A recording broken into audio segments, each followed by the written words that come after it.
So, Theresa, we talk with our clients a lot about effective communication. We do.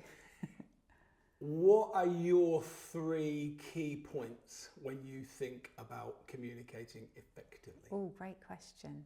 So I guess the first one, which is depicted here, is the whole kind of fact that only 20% of communication is through the said word.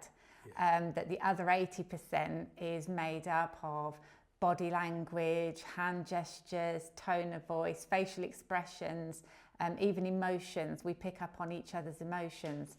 And I love the saying that you always say, you know, that a picture paints 1,000 words. So think about what's your picture saying. You know, when you enter a room, you're already talking before you even open your mouth. Absolutely. And so I love that. So that would be my first one, I think, is the importance of don't just think of communication as being the said word. It's much greater than that. The second point, I think I would go with the importance of listening in communication. And I think that's quite underrated. And again, you're the one that comes out with all these amazing sayings, although I think quite a few people have said it, and I can't remember who you referenced, but about the fact that there's a reason that we have 2 eyes, 2 ears, and only 1 mouth. And it's kind of the ratio of how much listening you should do compared to how much talking you do. And I think it's not just listening as in terms of, you know, what words are being said, but really listening to understand. And I think quite often if you're in a conversation or in a meeting, for example, when people are talking, I think quite often people are listening to what they're saying, but they're listening to think about what they're going to say next, rather than listening to truly understand what the person's saying. The other thing I think we need to consider, you're absolutely right, and you were talking about like emotion, because we do wear emotion. Yeah.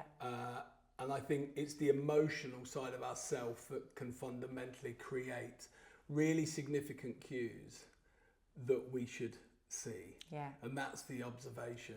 And I think that will help us define how we communicate and when we communicate to get it really, really well. And you're right, the understood bit is critical. Okay? Yeah. And I think, you know, empathy has got to play a big role in communication as well. And again, listening to understand, you know, that person's point of view. You know, the saying, you know, about putting yourself in their shoes. But it's so much, empathy is so much more than that, isn't it? It's about really understanding that person's perspective. It's the number one emotional intelligence skill for sure. And we can't talk about effective communication without demonstrating empathy, because that is an essential criteria.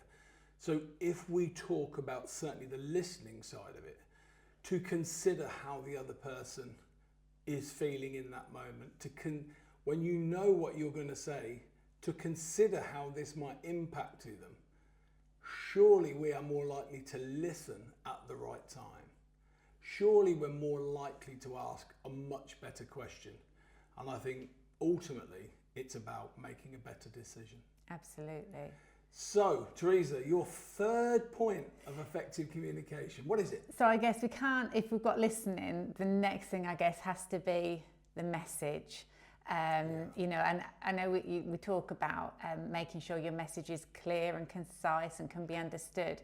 But I think one of the other big things that we always talk about in our training when we're looking at effective communication is that assumption that people have sometimes that because they've asked someone to do something, that they will have heard it and that they will repeat it. And you and I both know it's not as simple as that. You can't just say something to someone and expect them to carry out whatever instruction you've given them.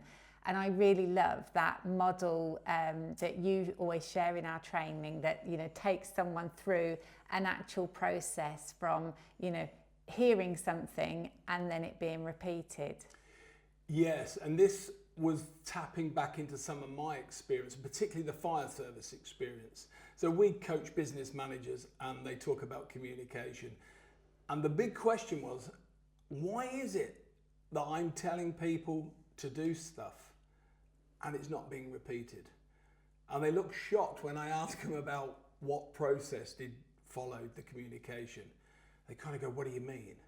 Now, I believe if you want to say something as a manager or leader and want to be sure that it's done, repeated, then I would follow this sequence.